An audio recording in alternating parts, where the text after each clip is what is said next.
2 minggu yang lalu kita sudah belajar bahwa kita adalah ciptaan yang baru, kamu adalah ciptaan yang baru, yang lama sudah berlalu, sesungguhnya yang baru sudah datang. Kenapa kita ciptaan yang baru? Karena Yesus sudah berkarya di atas kayu salib untuk menebus segala dosa dan pelanggaran kita. Jadi karena kamu dan Miss adalah ciptaan yang baru di dalam Kristus. Tapi kadangkala ciptaan yang baru ini adalah jatuh di dalam kesalahan. Karena apa? Karena kelemahan. Karena kelemahan dia jatuh, artinya dia berbuat yang salah. Oleh sebab itu, kamu harus sadar bahwa meskipun kamu ada di dalam kelemahan, kamu harus bangkit. Karena apa? Karena kamu adalah ciptaan yang baru.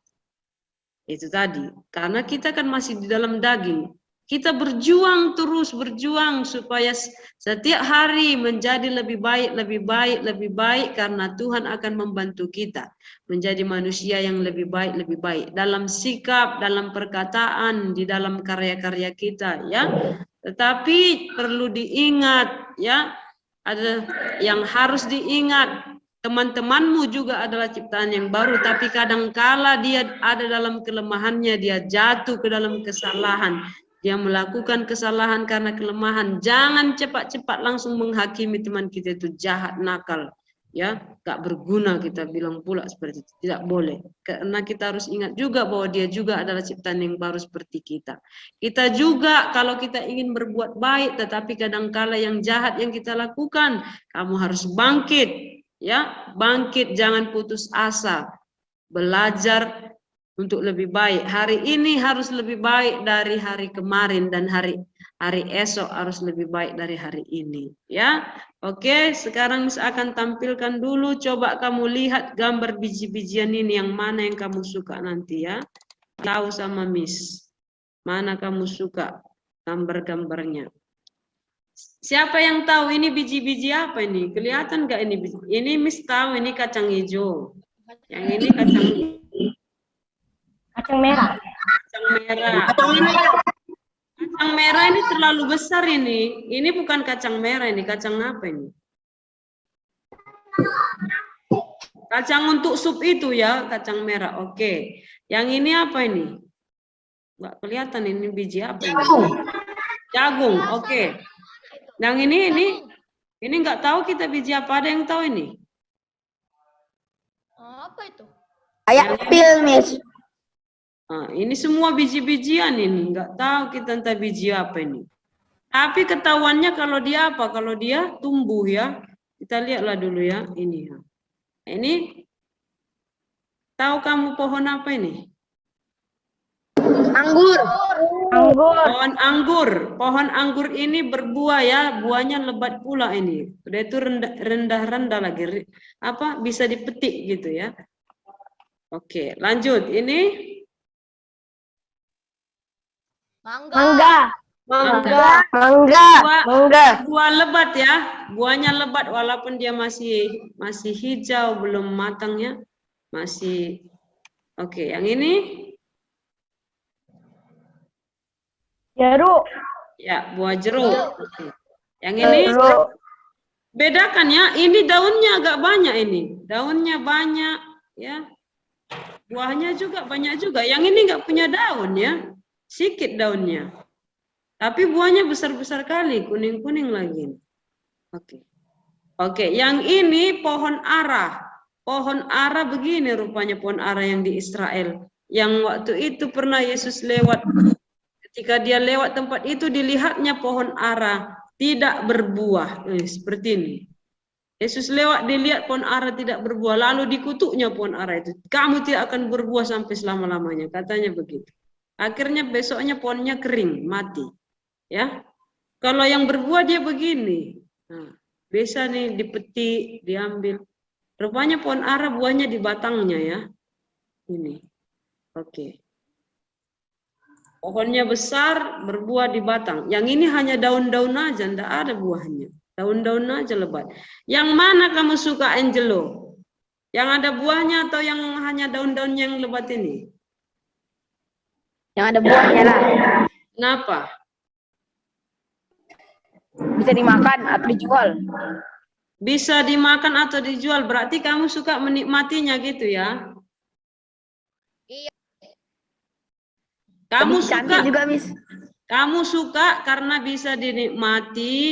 Ada nggak perasaan, wih banyak kali buahnya, aduh segar, enaknya. Kalau kita lagi haus, aduh enak kali nih, segar kali ini. Nah, coba kalau kita lagi haus segar kali, kita jumpa kayak gini, apalah ini, hanya daun-daun aja, kita bilang gitu kan.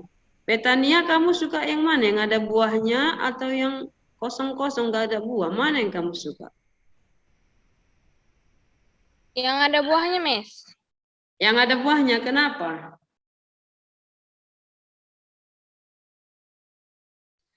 Kan bisa dimakan, Miss. Bisa dimakan ya.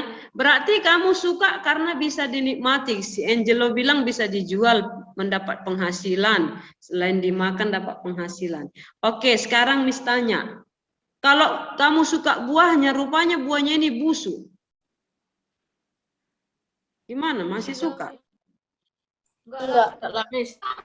Kamu ambil jeruk dari siapa? Si Betania ada kebun jeruknya kan di Brastagi, ada ya? Ada kan? Nah, jadi waktu dipetiklah jeruk, dibagi-bagilah sama kita, busuk di dalam. Coba. Waktu dibuka berulat-ulat. Buang, Miss. Enggak mau makan, Miss. Enggak mau makan ya, kenapa? Busuk. Berbuah sih berbuah, tapi busuk. Enggak ada buahnya. Enggak enak rasa. Sakit perut, Miss. Udah itu jijik kita lihat ada ulat-ulatnya, apa itu namanya? Itu. Apa namanya? Goyang-goyang. Iya goyang-goyang, gila kali kita langsung kita buang ya kan? Kita buang aja lah. Ya aja lah, Miss. Hah? Atau kamu ada jeruk, walaupun ada ulatnya kamu makan aja kayak gitu. Ulatnya kasih mana kayak gitu, Miss? Sakit perut lah, Miss. Telurnya masuk ke perut, aduh. Sakit perut ya, kok kita makan pun jijik kita, nggak mau kita. Karena apa? Goyang-goyang ulatnya. Ya kan? Ulatnya kasih ayam aja. Iya, bukan hanya ulatnya dikasih ayam, jeruknya pun dibuangkan, dikasih sama ayam juga. Ayamnya nggak mau makan jeruknya, makan ulatnya ya. Oke, sekarang pertanyaan Miss, apa arti hidup berbuah? Apa yang dimaksud dengan hidup yang berbuah? Hidup berpenghasilan, Miss. Sikap baru tumbuh, Miss. Sikap baik yang baru tumbuh. Oke, menurut si Angelo, hidup yang berbuah adalah sikap yang baik tumbuh. Siapa lagi yang bilang hidup berpenghasilan tadi? Coba dijelaskan dulu penghasilannya apa?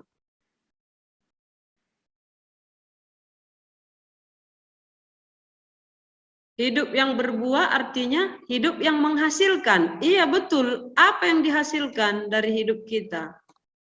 Hidup baru. Sikap yang baru. Sikap yang baru. Selain itu? Cara yang baru, Miss. Cara yang baru. Cara yang baru, pemikiran yang baru gitu. Terus?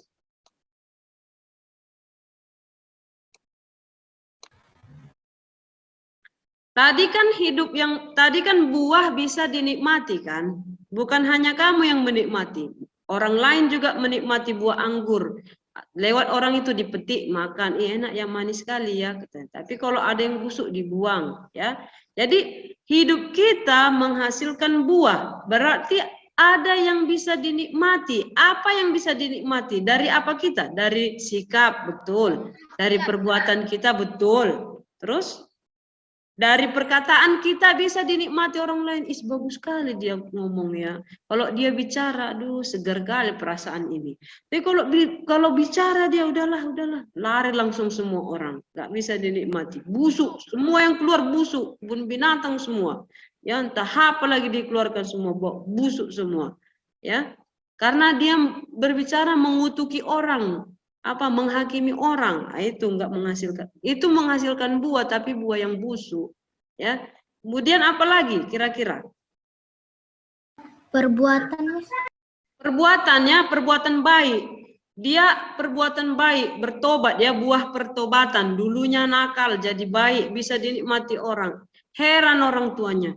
Si Aldiano ini dulu nakalnya nih, gitu-gitu kan kata temannya. Tapi heran kali ya udah baik sekarang dia. Nah, itu buah pertobatan bisa dinikmati. si Brian ini dulunya nih susah kali membantu ini. Tapi sekarang dia kok baik ya, suka menolong ya. Dia bisa dinikmati orang lain ya. Oke, kita lihat dulu, ini ada cerita seorang yang lahir buta tapi dia berkarya. Jadi hidup yang berbuah adalah hidup yang menghasilkan karya. Bisa juga menghasilkan buah pertobatan, bisa juga menghasilkan karya-karya. Kita lihat ya videonya.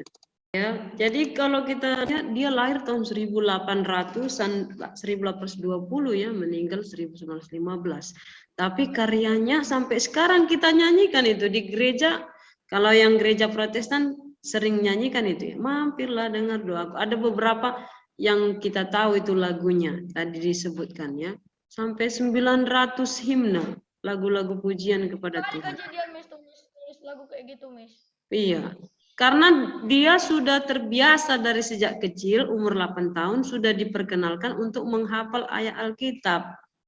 Ya kan? Jadi dia menulis lirik-lirik lagunya. Ya, lirik-liriknya artinya bacaan-bacaan lagunya itu. Karyanya kita bisa nikmati sampai sekarang. Udah berapa itu? 1820 sampai sekarang berapa? Sekitar 200-an tahun ya. 200-an tahun. Tapi kita bisa menikmati hasil karya dia. Kamu pun bisa berkarya. Lewat apa? Lewat perbuatan baik kamu, lewat talenta kamu. Mungkin berkarya lewat menyanyi, lewat main musik. Ya, apa yang bisa kita karyakan? Kalau Miss berencana mau bikin banyak storytelling Alkitab. Ya, di YouTube channel Miss. Berkarya, kamu juga bisa. Angelo kan bisa pinter main musik, yang si Vincent bisa drum, yang lain siapa saja ya. Banyak karya yang bisa kita buat. Oke, prinsip-prinsip berkarya, please open share book page 201. Halaman 201. 201. Pak B, bagian B, prinsip-prinsip berkarya sebagai manusia baru. B. Prinsip-prinsip dalam berkarya sebagai manusia baru. Sesungguhnya orang yang tinggal di dalam manusia lama juga berkarya di dalam hidupnya. Lalu jika demikian, apa bedanya dengan manusia baru? Oleh sebab itu, di bawah ini akan dijelaskan mengenai prinsip-prinsip dalam berkarya sebagai manusia baru. Antara lain, 1. Karya itu dipersembahkan untuk kemuliaan Tuhan. Hal pertama yang harus kita ingat adalah sebagai milik Tuhan. Maka seluruh kehidupan dan karya kita harus ditujukan untuk kemuliaan Tuhan, bukan kemuliaan diri sendiri. Manusia baru tidak membuat visinya sendiri yang dibangun atas dasar kepentingannya, tetapi ia menjalankan visi Tuhan. Oleh sebab itu, karya yang dihasilkan sebenarnya menjawab visi yang telah Tuhan berikan kepada kita. Apakah kamu mengetahui apa sebenarnya visi Tuhan itu? Jika kamu membaca seluruh kitab Injil, kamu dapat menemukan bahwa yang dipromosikan oleh Tuhan Yesus sesungguhnya adalah kerajaan surga. Segala pelayanan dan karya yang Tuhan Yesus lakukan sebenarnya untuk menyatakan surga di bumi, tempat kasih, keadilan, perdamaian, dan persekutuan berada. Oleh sebab itu, setiap karya yang kita hasilkan harus berorientasi pada kerajaan surga, sehingga Allah bertata dan dimuliakan di atas karya kita. 2. Karya tersebut dilakukan atas dasar ungkapan syukur. Prinsip kedua yang juga sama pentingnya adalah karya Tuhan dibuat sebagai respons atas keselamatan yang telah Tuhan beri. Dengan demikian, karya itu adalah bentuk ucapan syukur kita kepada Tuhan. 3. Karya tersebut dibuat dengan dasar kasih. Prinsip ketiga dan yang tidak kalah penting adalah bahwa kita harus mendasarkannya pada kasih yang tulus. Oke, stop ya. Stop dulu ya Delvino. Kita akan lanjut pada pertemuan berikutnya. Waktu kita kurang dari 1 menit lagi, mari kita berdoa. Tuhan, hari ini kami belajar sebagai manusia baru, kami harus berkarya. Sebagai ucapan syukur kami kepada Tuhan, dan juga untuk menyatakan kasih Tuhan di dalam kehidupan kami dan kepada orang lain, dan karya kami dapat dinikmati oleh orang lain, baik melalui perbuatan baik kami, baik melalui karya-karya yang akan kami hasilkan nanti. Berikanlah kami kekuatan, semangat, roh yang menyala-nyala untuk dapat menghasilkan karya di dalam Tuhan. Dalam nama Tuhan Yesus Kristus, kami berdoa serta mengucap syukur. Amin. See you, bye-bye all. Nice to meet you. Bye. Bye-bye.